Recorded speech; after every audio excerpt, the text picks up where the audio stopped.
Bonjour, est-ce que vous m'entendez? Est-ce que mes collègues m'entendent? Oui, Oui, tout à fait. Très bien.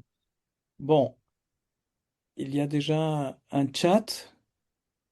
Ok, bonjour, très bien.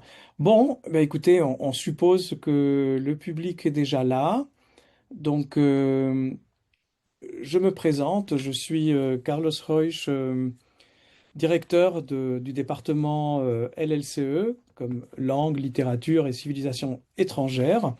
Et je suis accompagné par mes collègues Sophie Lemercier-Godard, qui est angliciste et qui s'occupe notamment du concours qui est la responsable de notre concours pour notre série, et Lacey Ramsey, qui est le directeur adjoint, angliciste également, de notre département. Donc je vais partager le, mon écran pour que vous ayez accès à la présentation PowerPoint. Donc, est-ce que c'est le cas? Vous voyez ma présentation? Oui?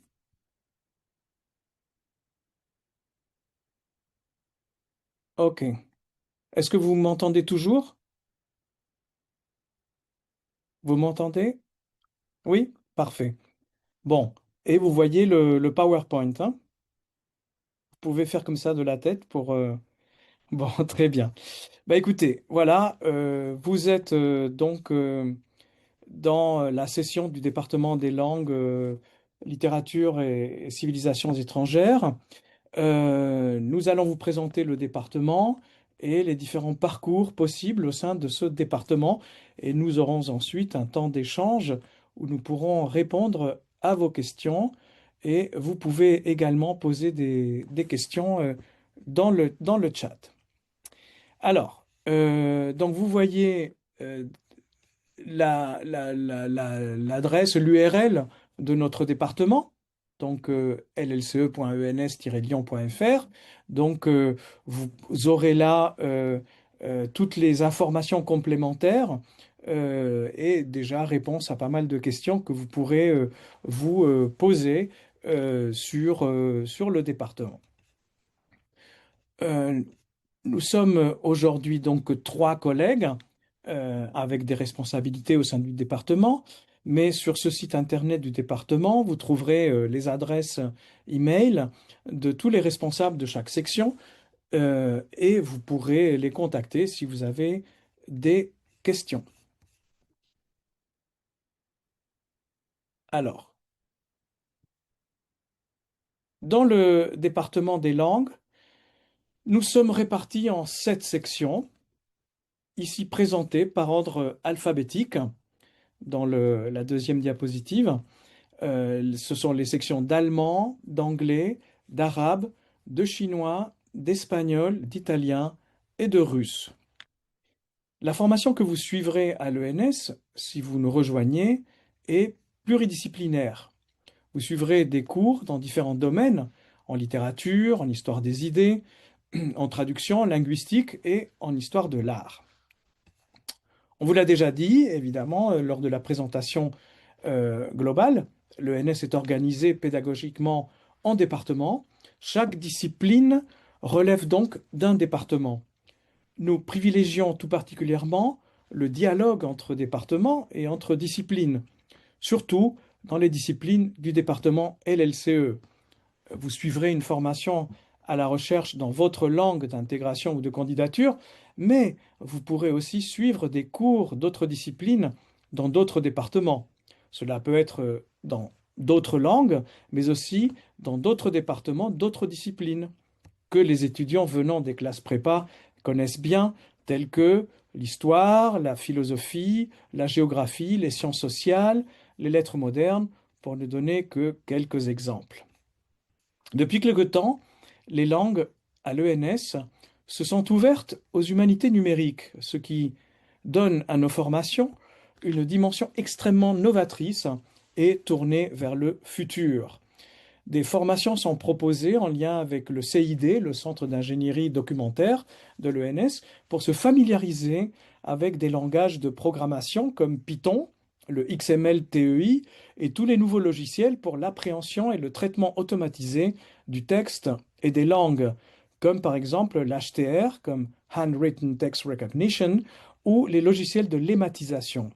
Cela nous permet de faire des avancées considérables en matière de lématisation et surtout d'alignement multilingue, qui est l'évolution nécessaire de la réflexion en matière de traductologie et d'analyse comparatiste des langues, ainsi que le traitement automatisé des langues.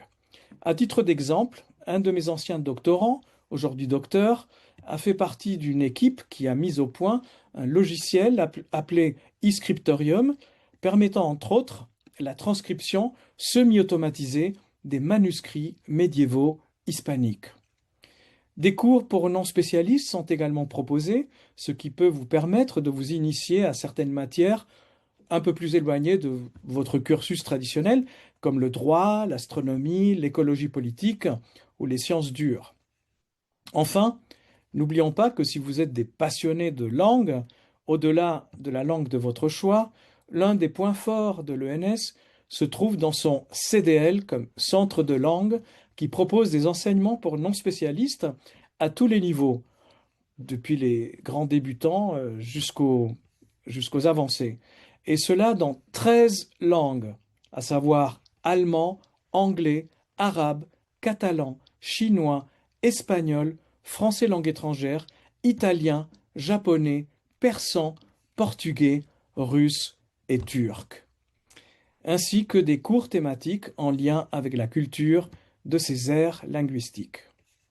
L'ENS propose également une large offre de pratiques sportives et culturelles. Nous y reviendrons plus tard, notamment avec mes collègues. Vous pourrez également faire plusieurs types de stages au cours de votre scolarité. Il y a au moins le stage obligatoire en Master 1, mais dans le cadre du diplôme de l'ENS, il est possible de valider des stages, y compris de longue durée, 5-6 mois, qui rapportent d'ailleurs des ECTS pour le diplôme, soit en France, soit à l'étranger. Très souvent, d'ailleurs, à l'étranger, de tels stages ont lieu dans des ambassades ou des consulats français. Change de diapo pour évoquer très rapidement comment nous rejoindre.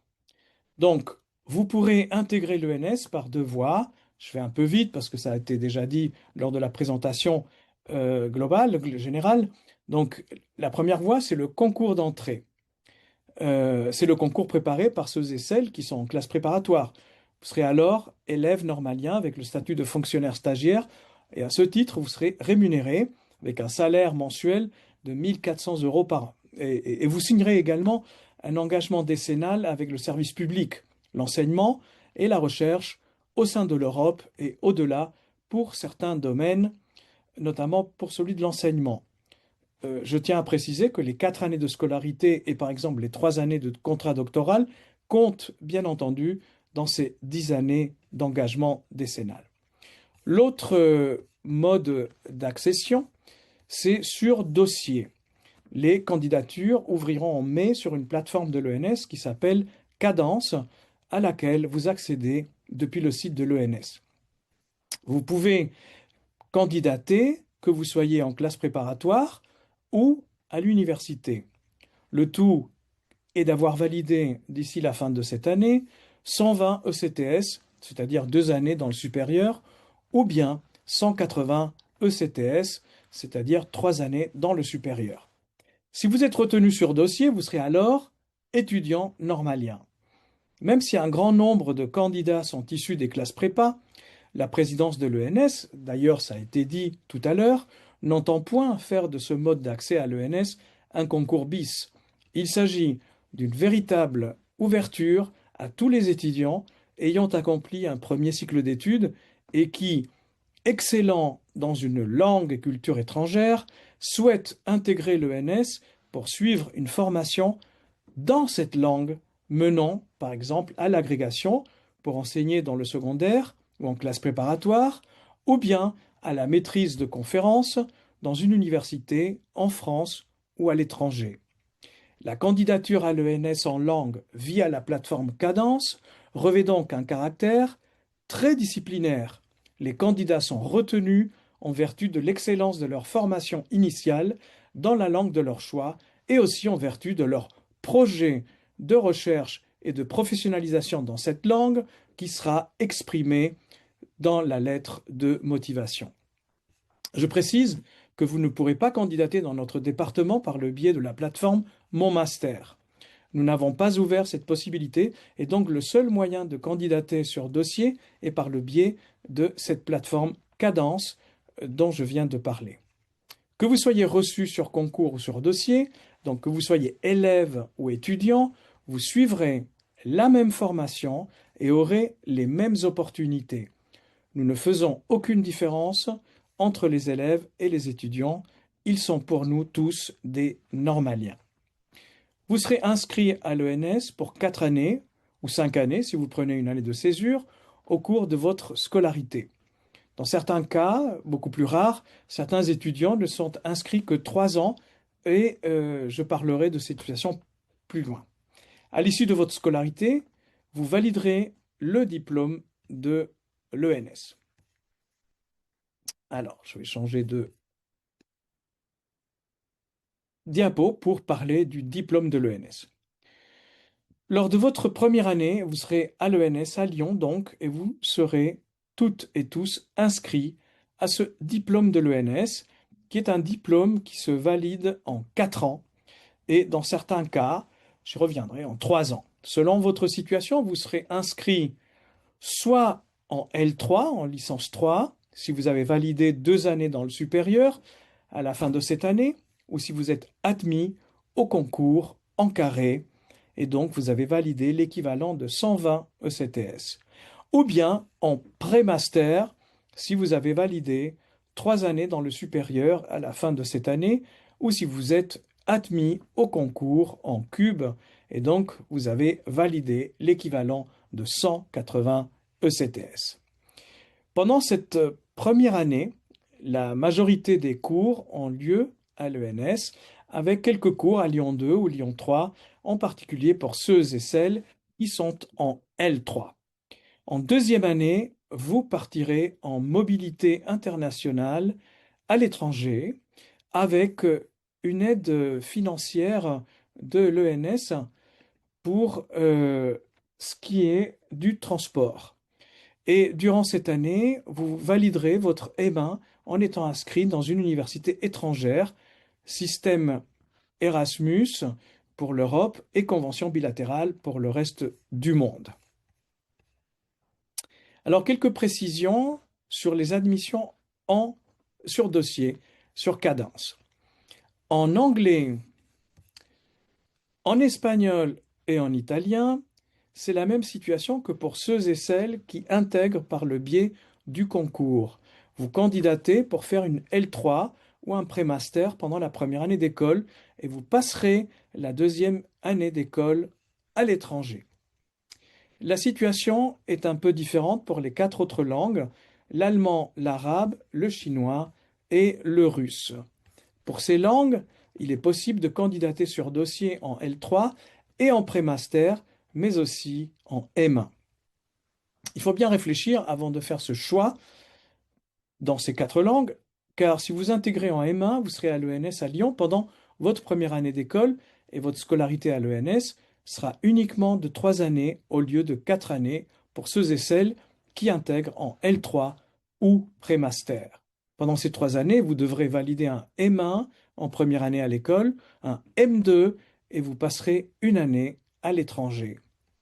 Si vous souhaitez passer l'agrégation ou bien faire une formation complémentaire, vous aurez besoin d'une 4e année.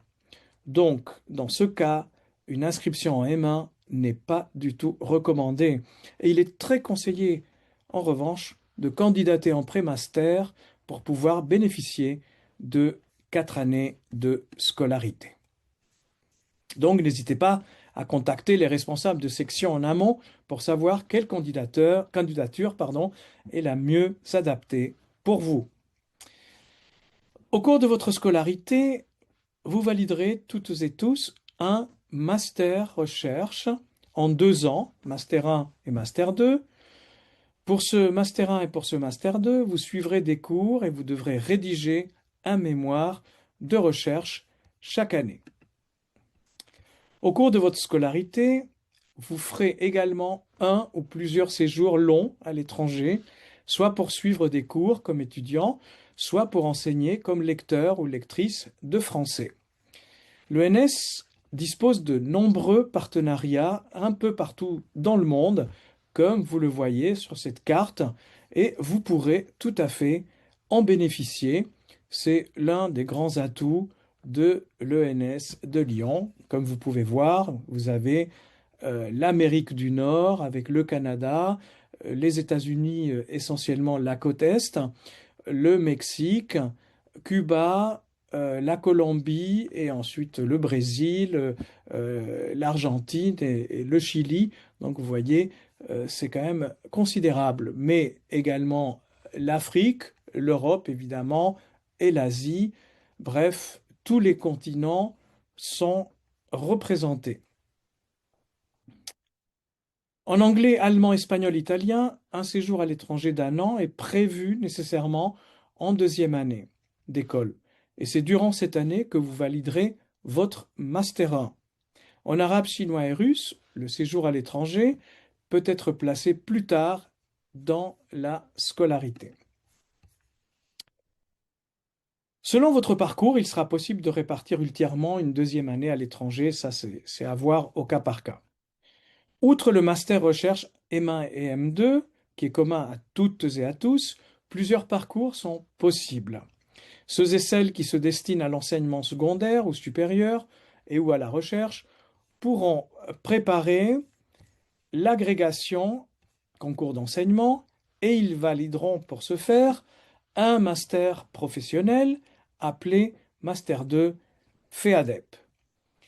Ceux et celles qui souhaitent travailler dans la fonction publique, par exemple dans des ministères, des institutions culturelles ou des organismes internationaux, pourront faire une formation complémentaire, autre master à l'ENS, ou bien dans une autre université, un master Sciences Po, une préparation au concours des collectivités locales à l'ENS, par le biais d'une préparation spécifique appelée Prépa Plus.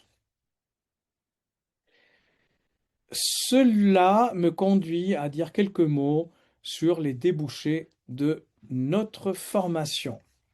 Vous avez d'abord les métiers de l'enseignement et de la recherche, comme le fait d'être enseignant-chercheur à l'université, d'abord maître de conférence, ensuite professeur, ou bien enseignant dans les classes préparatoires et dans le secondaire, après l'obtention de l'agrégation, la titularisation, inspection, etc. Mais il y a également les métiers de la fonction publique.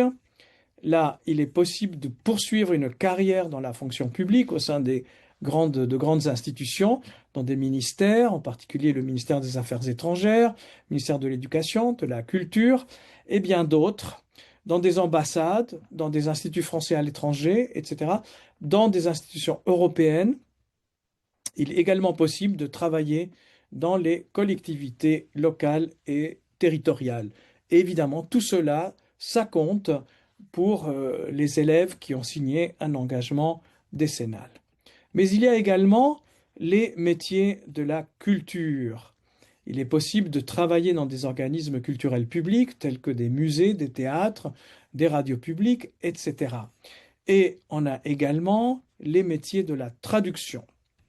Un point d'attention toutefois pour ce dernier débouché, si vous intégrez l'ENS par le biais du concours, vous devenez élève et fonctionnaire stagiaire, comme je l'ai déjà dit, et donc vous êtes tenu par cet engagement décennal. C'est-à-dire que après votre scolarité à l'ENS, qui dure en général 4 ans, vous devrez travailler dans la fonction publique pendant 6 années. Cela n'empêche pas de faire de la traduction en parallèle d'un métier d'enseignant ou d'enseignant-chercheur, bien entendu.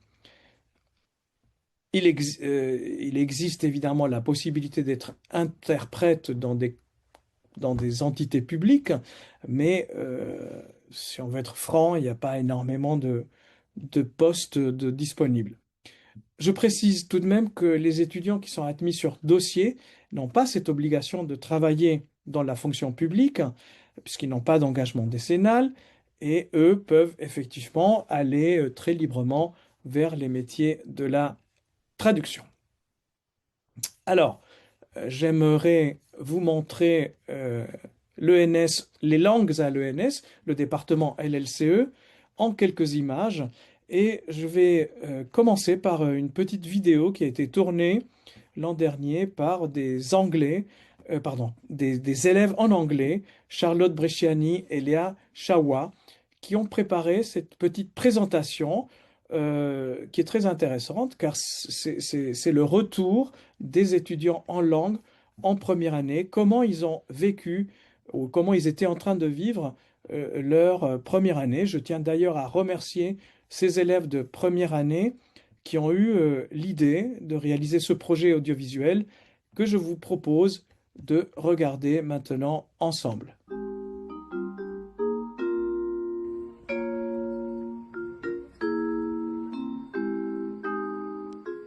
L'avantage d'être en espagnol, c'est que deuxième année, on va tous partir à l'étranger. Et il y en a qui vont en Argentine, d'autres qui vont en Espagne, il y en a qui vont aller aux îles Canaries aussi. On a des accords avec le Mexique, donc en fait c'est très très varié. On découvre aussi des nouvelles choses sur lesquelles on peut travailler, autres que la version et le commentaire. Moi par exemple, je pars sur de la linguistique. Vraiment encourager à suivre les choses qu'on aimerait étudier, et donc c'est vraiment intéressant pour développer les aspects de l'anglais qui nous plaisent le plus. On se rend compte à quel point en fait on ne sait rien de l'anglais et peut-être de différentes aires géographiques, culturelles, périodes historiques. Même des choses qu'on ne savait même pas qu'on pouvait étudier. Oui. On est encadré dans ce qu'on travaille, mais on est très libre dans ce qu'on veut travailler au final. On est très libre de choisir d'autres cours, d'autres départements et dans d'autres disciplines. La vie à l'ENS c'est assez cool. On vit à la résidence quand on est en première année en général, donc on est un peu tous voisins. On peut se retrouver avec les amis de façon un peu inopinée. Et on se sent pas seul, enfin, tu rentres le soir de tes cours et il y a toujours quelqu'un dans la cuisine avec qui tu peux discuter, tu racontes ta journée et tout, et ça fait du bien, surtout au début quand t'es un peu perdu, quand t'arrives.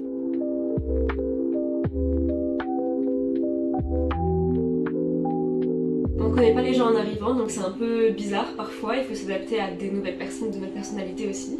Mais on fait tous un effort et au final ça se passe bien. Nous on a une coloc japonaise. C'est super intéressant de discuter avec elle, de voir nos différences culturelles, mais aussi tout sur quoi en fait on est très similaires au final.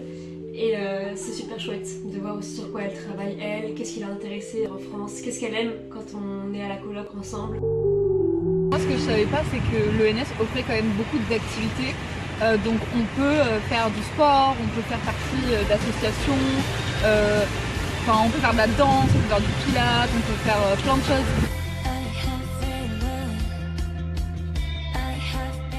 Diversifié, Stimulant.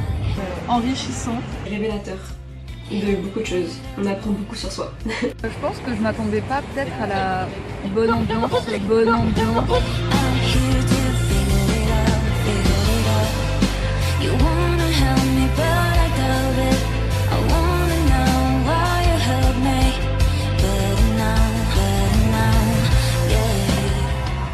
fait des bons amis ici à l'ENS.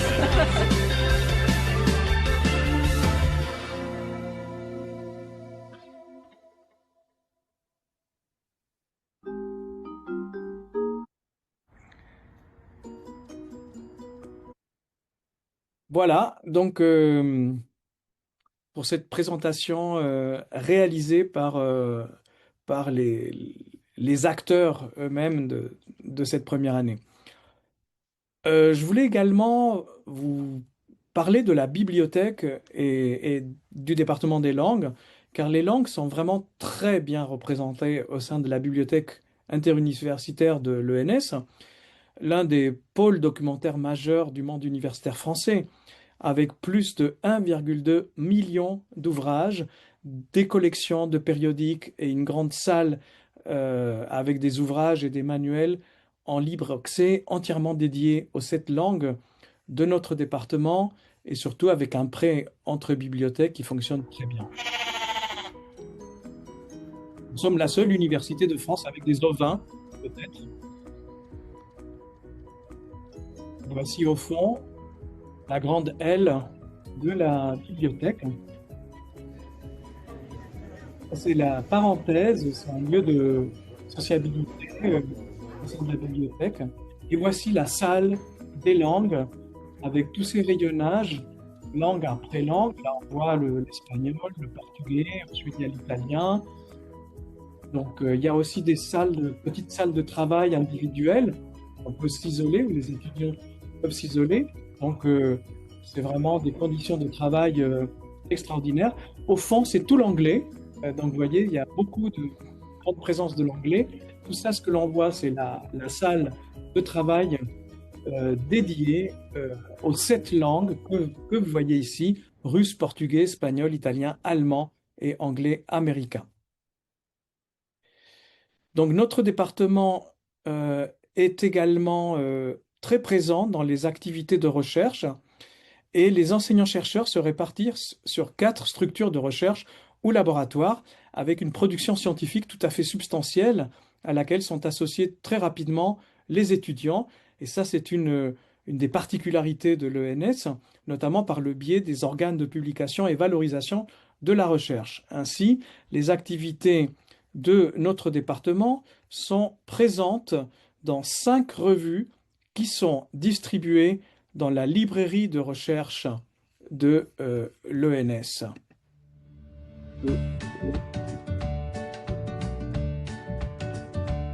Toutes les revues sont vendues et diffusées. Sont créées sur des revues du département, donc la revue Atalaya, la revue Laboratoire italien, et également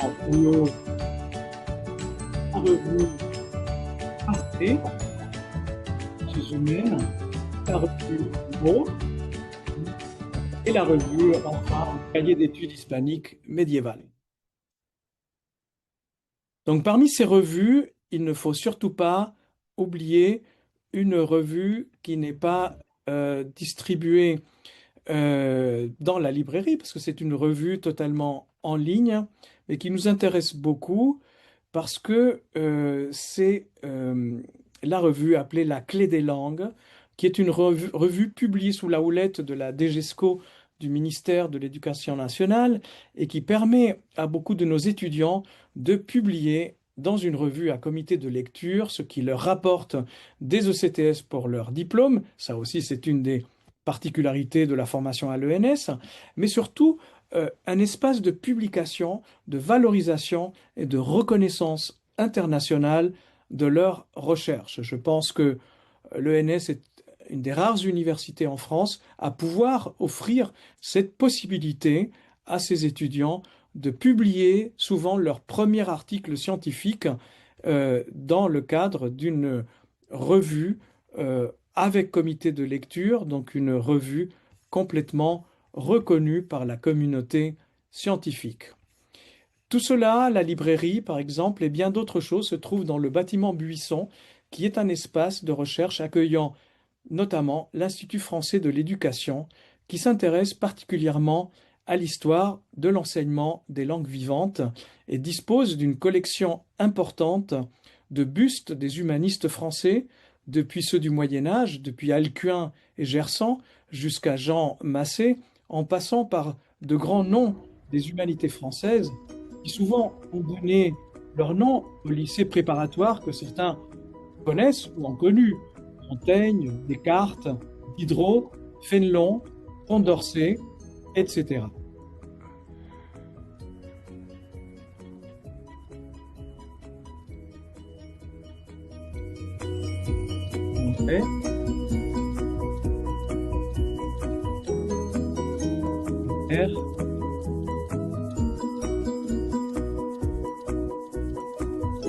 Descartes, Diderot, Alcuin. Voici. Vous voyez ici une photo des jardins de l'ENS, dessinée par Gilles Clément, qui est l'un des meilleurs paysagistes de France. Et vous voyez que le cadre est vraiment des plus agréables. Un véritable locus amenus bien chérie des étudiants, des enseignants et des personnels, notamment pour toutes sortes d'activités de sociabilité, notamment pendant les beaux jours, des pique-niques, des concerts à l'air libre et des soirées festives. L'ENS et notre département proposent toute une série d'activités de recherche et d'activités culturelles, et je vais à présent passer la parole au directeur adjoint du département, Lacey Ramsey, pour qu'il nous parle de ce premier point. Merci beaucoup, Carlos, et merci à vous tous pour votre intérêt pour nos formations et pour l'ENS. Carlos a déjà dit l'essentiel. Je voudrais vraiment souligner à quel point la vie à l'ENS peut être stimulante intellectuellement, hein, à la fois pour les étudiants et pour les enseignants-chercheurs et les enseignants qui les encadrent. Il y a une effervescence scientifique collective qui est précieuse et qui sous-tend aussi bien les cours que vous pourrez suivre que les activités de recherche auxquelles vous serez progressivement amenés à participer. Et cela est vrai, je pense, pour notre département comme pour tous les départements. Je vais parler des activités de recherche. Je voudrais juste dire un mot de plus sur les cours qui sont dans notre département particulièrement pluridisciplinaires par nature. C'est un point sur lequel je pense qu'il est important de s'attarder. Il y a le socle essentiel qui est la compétence linguistique et votre niveau en anglais, en espagnol, en chinois va vraiment progresser pendant vos années à l'ENS si vous venez ici, que ce soit par les cours ou par le séjour à l'étranger que vous ferez. Mais il y a aussi des cours de littérature, d'histoire, ce qu'on appelle civilisation, de traduction, de linguistique, parfois de l'histoire de l'art, du cinéma. Donc, sur le plan de l'enrichissement intellectuel, il y a vraiment beaucoup de choses qui sont proposées dans notre département avant même d'aller voir les cours hors discipline que vous pourrez suivre dans d'autres départements. Pour ce qui est des activités de recherche, vous y serez amené progressivement, comme je vous l'ai déjà dit, notamment par des cours de formation à la recherche en première année, par la rédaction de mini-mémoires, de comptes rendus de colloques auxquels vous serez conviés et invités. Tout cela vous préparera pour le mémoire de M1, de Master 1, que vous ferez pendant votre deuxième année. Donc c'est vraiment progressif comme entrée en matière pour la recherche. Tout cela s'insère donc dans l'offre de recherche et dans l'offre culturelle qui est assez importante dans notre département. Chaque langue, chaque section propose des rencontres avec des chercheurs, avec des écrivains, des sorties de théâtre, des ateliers de traduction collective, des journées d'études. En 2026, par exemple, les anglicistes assisteront à 2 représentations de pièces de Shakespeare, à une rencontre avec une actrice, l'ancienne élève de l'école. On colloque sur le rôle des cartes dans la littérature américaine. Les hispanistes pourront assister à 2 journées d'études, dont une sur les métiers de clergé au Moyen-Âge. Les italianistes auront des rencontres au cinéma italien, une journée d'études sur les généalogies féminines et la santé mentale, et ainsi de suite. Donc j'espère que tout cela vous paraîtra riche et intéressant et que vous aurez envie de participer à votre tour à cette effervescence intellectuelle. Je donne également la parole à Madame Sophie Lemercier, angliciste également, qui est responsable de notre concours d'entrée et qui va également vous en parler. Merci Carlos et bonsoir à tous. Donc je pense qu'on vous a déjà donné un éventail des multiples activités que l'ENS propose en plus de la formation, donc formation à la recherche, mais aussi ces nombreuses activités qui ne sont pas des cours à proprement parler. Donc par exemple les sorties de terrain en fonction des programmes, ça peut être des sorties dans des musées, voilà, en lien avec certains cours. Je reviendrai aussi sur un élément dont on n'a pas parlé, je crois, c'est l'importance du tutorat. Tout au long de la scolarité. Ça aussi, c'est une des spécificités de l'ENS. On est vraiment très chanceux, nous, enseignants-chercheurs, et je crois les étudiants, de bénéficier de ce tutorat tout au long de la scolarité. Donc, c'est un tutorat pédagogique, académique. On vous suit, on vous conseille pour voir avec vous quel est le meilleur parcours en fonction de vos projets professionnels, mais c'est aussi un tutorat on essaie de vous accompagner dans votre vie d'étudiant et donc cette petite structure qu'est l'ENS nous permet cette proximité. Donc c'est suffisamment rare pour le noter maintenant. Très bien. Alors, on arrive au terme de notre présentation, donc le moment des questions que vous avez pu poser pendant toute cette présentation dans le chat, que Lacey Ramsey et Sophie Lemercier ont pu voir et donc on va passer à la lecture par mes collègues des questions.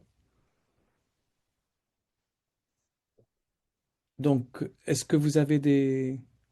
Il y a une question pendant la présentation. Je pense que c'est sans doute Sophie qui est la mieux placée pour y répondre.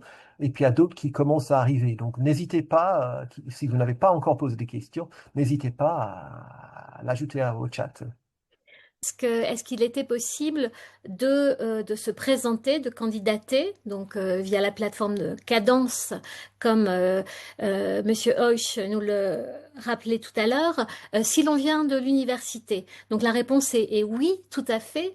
On a des profils très différents. C'est justement l'intérêt d'avoir ce mode de sélection parallèle qui permet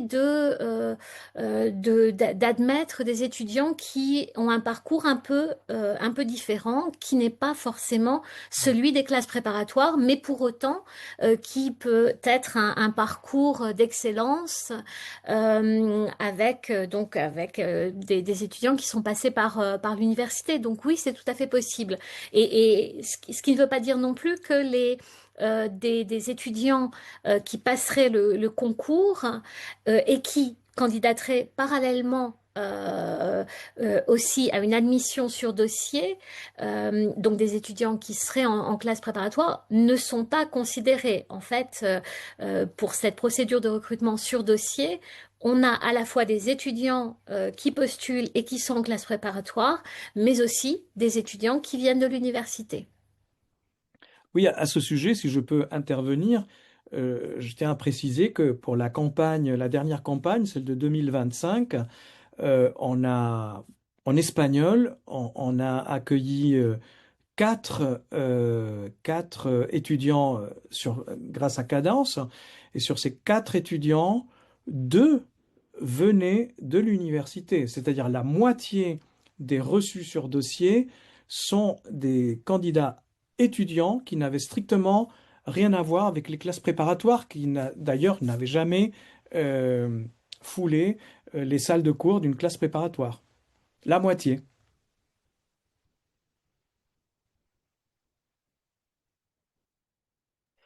On peut peut-être aussi donner des chiffres, Carlos, par rapport aux admis sur dossier pour le département. Vous savez que donc l'admission par le concours, on a 34 postes ouverts pour le département des langues, c'est-à-dire que chaque année, on va voilà, admettre 34 étudiants. Et sur dossier, donc en 2025, c'était 19 étudiants qui ont été recrutés donc sur dossier. Oui, d'une façon générale, bah là je n'ai pas tous les chiffres en tête, mais de mémoire, il y en a quatre ou cinq en allemand, en italien, en espagnol, euh, deux en arabe, je crois, euh, en anglais cinq, il me semble, cette année.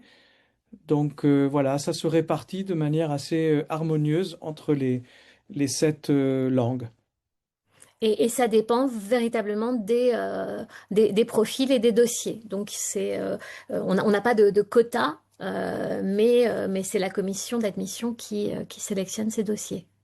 Oui, j'insiste sur l'importance de la lettre de motivation. Évidemment, le CV est fondamental également, mais la lettre de motivation est très importante parce que la commission de sélection est très sensible à la façon dont le candidat euh, couche sur le papier un véritable projet euh, dans la discipline en question.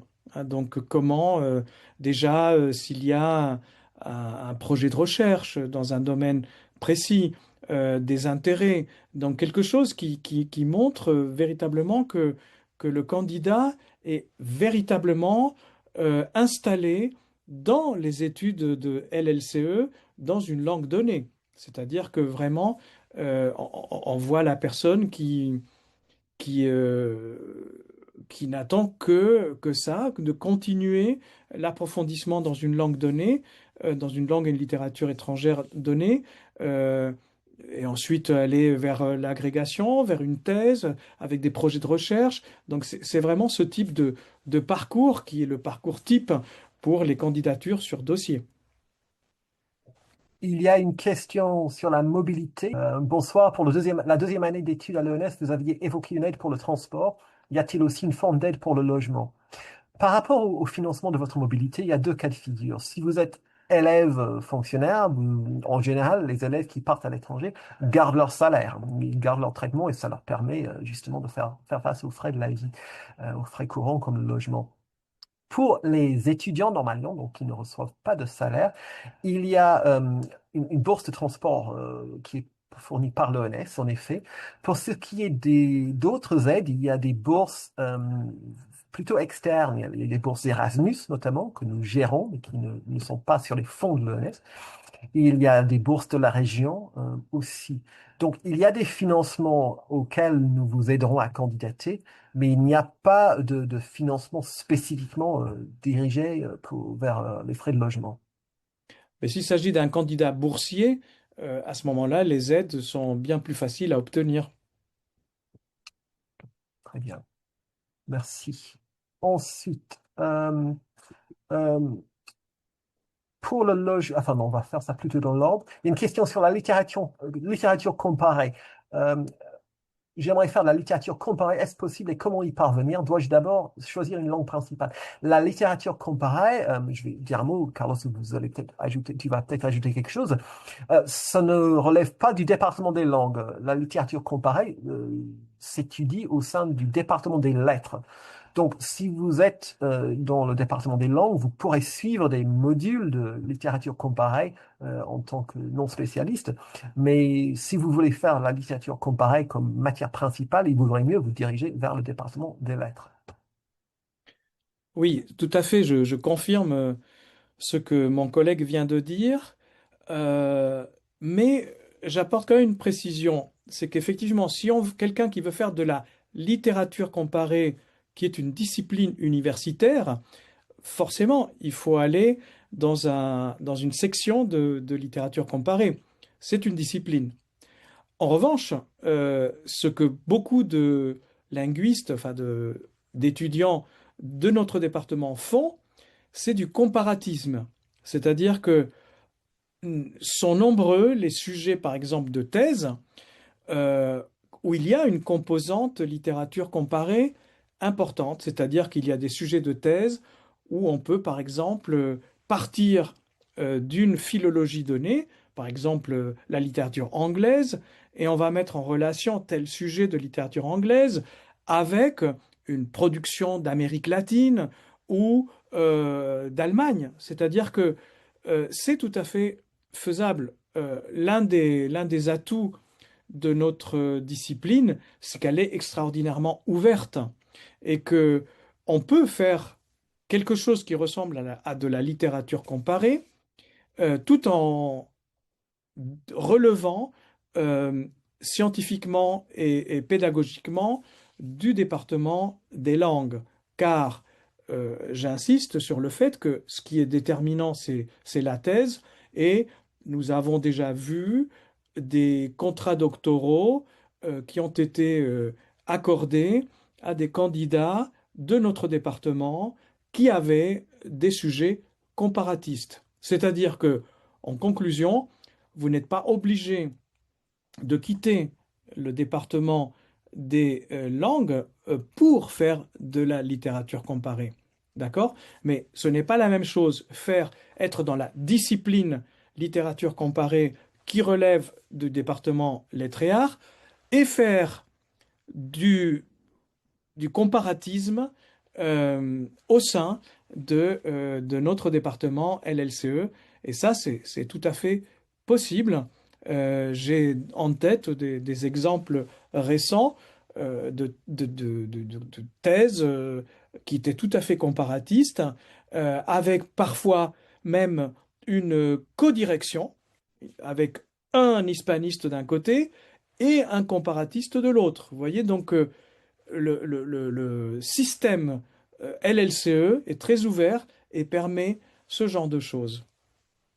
Merci beaucoup, Carlos. Il y a des questions sur plusieurs sujets. Il y en a encore quelques questions sur le concours.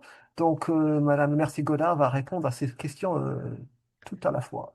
Oui, donc pour que ce soit bien clair, en effet, vous pouvez à la fois passer le concours d'entrée, donc passer les écrits au mois d'avril, puis les oraux en cas d'admissibilité, et parallèlement candidater sur dossier. C'est tout à fait possible. Et on a plusieurs euh, cas plusieurs élèves dans ce cas-là chaque année.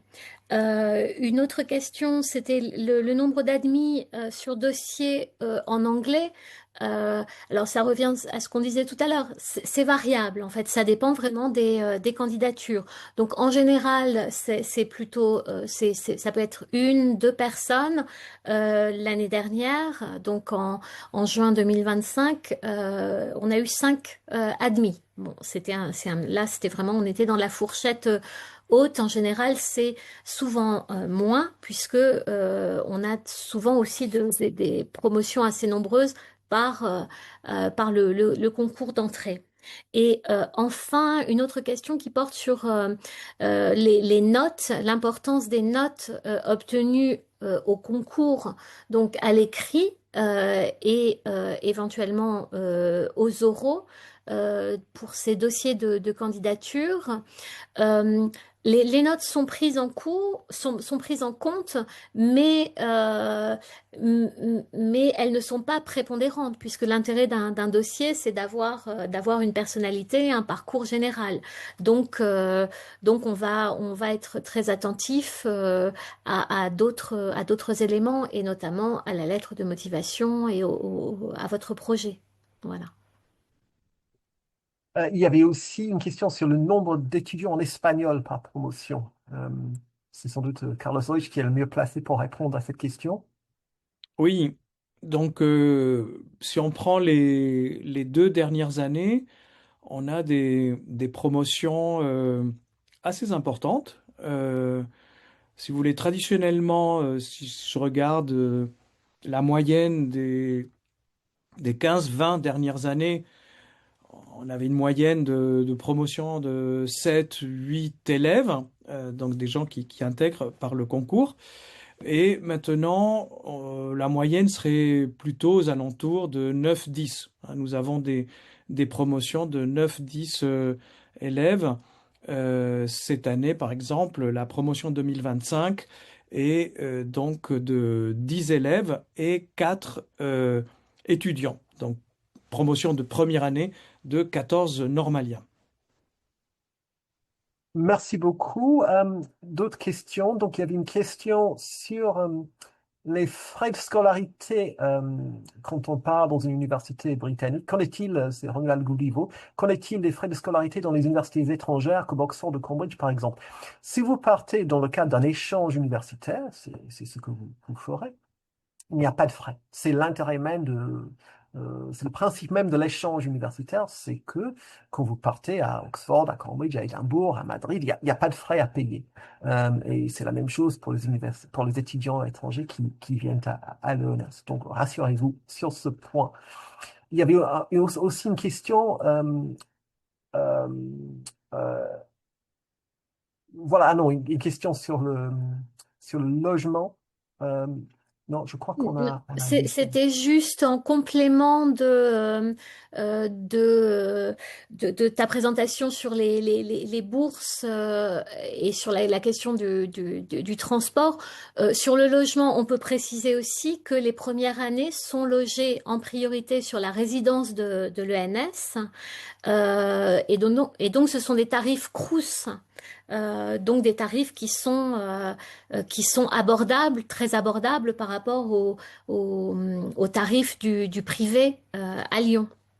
Donc, on a la chance d'avoir une résidence avec des logements qui permettent souvent de loger les premières années, mais pas, ça devient plus compliqué dans les années suivantes, ouais. Oui, c'est autour de 320 € par mois, je crois, tout compris. Il y a une question, je pense que c'est sans doute Carlos Loge qui est le mieux placé pour y répondre. Lors de la précédente conférence, plus générale sur le parcours LSH, j'ai vu qu'il existait un double cursus franco-allemand avec une université. Quelle est la différence entre un cursus simple dans votre département et double cursus? Alors, je ne suis pas forcément la personne la mieux placée pour parler du cursus franco-allemand, mais, ce que je sais, c'est que c'est un accord qui a été mis en place entre l'ENS, il y a très longtemps déjà, hein. Donc c'est un système qui a fait ses preuves entre l'ENS et l'université de Freiburg im Breisgau. Donc ça permet aux étudiants euh, d'aller suivre des cours à Fribourg, et inversement, les étudiants de Fribourg viennent à l'ENS. Donc c'est pour ça que c'est un cursus franco-allemand, parce que, si vous voulez, le même diplôme va avoir des enseignements dans les deux universités. C'est-à-dire que le diplôme de ce master franco-allemand, eh bien, passe forcément par les enseignements dans les deux établissements. C'est très différent du système Erasmus, où les étudiants sont inscrits uniquement dans leur université d'origine, doivent suivre la maquette de leur Master 1 d'origine, et ils vont piocher différents enseignements à l'étranger de façon à faire ce qui s'appelle en bon français a learning agreement, et qui est accepté par les deux parties. Mais vous voyez, le diplôme est français, les cours se font à l'étranger. Et il n'y a pas véritablement de mélange. Alors que ce cursus franco-allemand est un cursus hybride au sens noble du terme, c'est-à-dire qui va fusionner des enseignements en Allemagne avec la méthodologie et tout le reste propre à l'université de Fribourg, qui est quand même une très grande université, et la même chose avec des enseignements à l'ENS. Donc, ça a l'avantage de recevoir véritablement une double formation. Je ne sais pas si j'ai répondu à la question. Pour pour les détails concrets de combien de mois, qui, quoi, quand, comment, je pense que le mieux, c'est d'interroger le responsable euh, dont le nom apparaît sur le site du département LLCE. Et je reprends la parole pour répondre à une autre question sur la sélection sur dossier, sur les candidatures sur dossier. Les cubes sont-ils priorisés? Alors, techniquement, non. On peut postuler en L2 ou en L3. Maintenant, dans les faits, et peut-être Carlos, tu me corrigeras, mais je sais qu'en anglais, on recrute la plupart du temps des étudiants voilà, après leur L3, donc qui vont entrer en pré-master. C'est sans doute la même chose pour toutes les langues. Oui, c'est véritablement, comment dire, c'est une question aussi de bon sens pour deux raisons fondamentales. La première, c'est que le carré, par définition, il a la possibilité de repasser le concours, de tenter une deuxième fois le concours d'entrée. et d'avoir le statut d'élève. D'ailleurs, bon, il y a quand même un nombre important de cubes qui arrivent à décrocher le concours. Et la deuxième raison, c'est une question de euh, qu'allons-nous faire de l'étudiant qui rentre à l'ENS. Notre envie profonde, c'est de le former, de lui faire bénéficier dès le départ de tout ce que l'ENS peut lui apporter. Nous n'avons pas de L3 à l'ENS pour nos disciplines littéraires. Ce n'est pas comme en sciences où il y a dans certaines disciplines une L3 qui est préparée entièrement à l'ENS.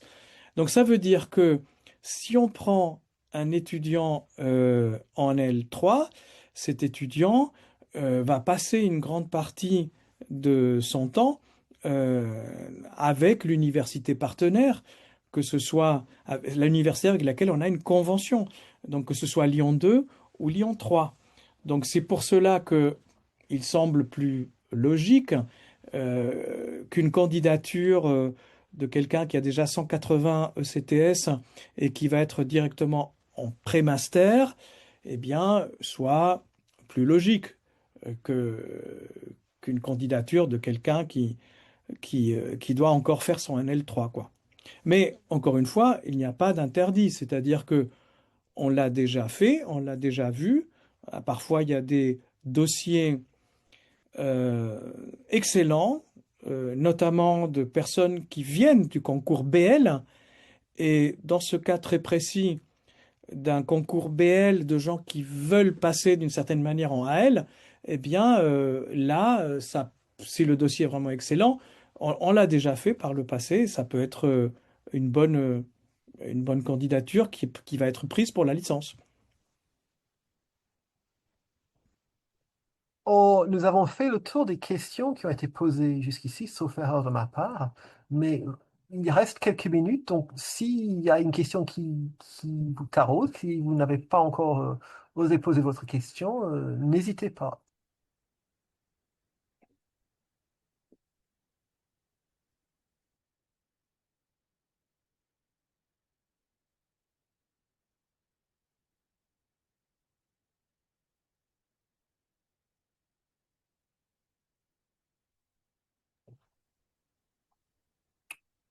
Bon. Euh, très bien. N'oubliez pas que vous pouvez consulter le site de l'ENS où tout est détaillé. Vous aurez des réponses à beaucoup de vos questions, que ce soit sur l'admission ou les études ou la recherche, le lieu. Euh, donc, euh, donc n'hésitez pas. Il y a des chats qui arrivent, je crois. Oui, ce sont des commentaires, des remerciements. Euh, je n'ai pas d'autres questions. C'était très clair. Cette session m'a beaucoup éclairé. Très éclairant. Merci beaucoup.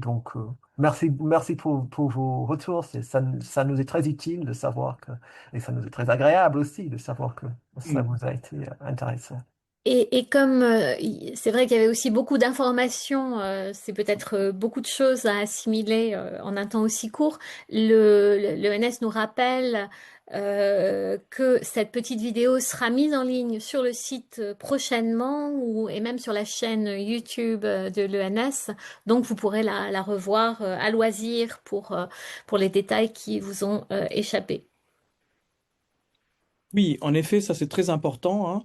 Vous avez la possibilité de tout revoir, tout a été enregistré, euh, et par exemple de revoir nos adresses e-mail qui ont été mises au début. Donc nous ouvrons d'ores et déjà une forme de hotline si jamais il y a d'autres questions qui apparaissent après. Donc, vous pouvez nous contacter, donc notamment le directeur, moi-même et mon directeur adjoint. Donc, vous avez nos adresses mail qui étaient visibles au début de la présentation. Donc, si vous avez des questions, eh bien, nous essaierons d'y répondre avec plaisir. Et voilà, il ne me reste plus qu'à vous remercier d'avoir assisté à cette salle et de vous intéresser aux études de LLCE, de langue, littérature et civilisation étrangères, dont je voudrais dire pour finir qu'elles sont véritablement un extraordinaire gage de pluridisciplinarité, de compétences multiples. C'est donc un domaine tout à fait ouvert et qui est un domaine de futur, d'avenir. C'est pour ça que j'ai insisté également sur les humanités numériques. Il ne faut pas penser que ces choses-là appartiennent au passé. Au contraire, les humanités numériques et même l'intelligence artificielle a besoin de futurs spécialistes en LLCE. Merci beaucoup et à très bientôt.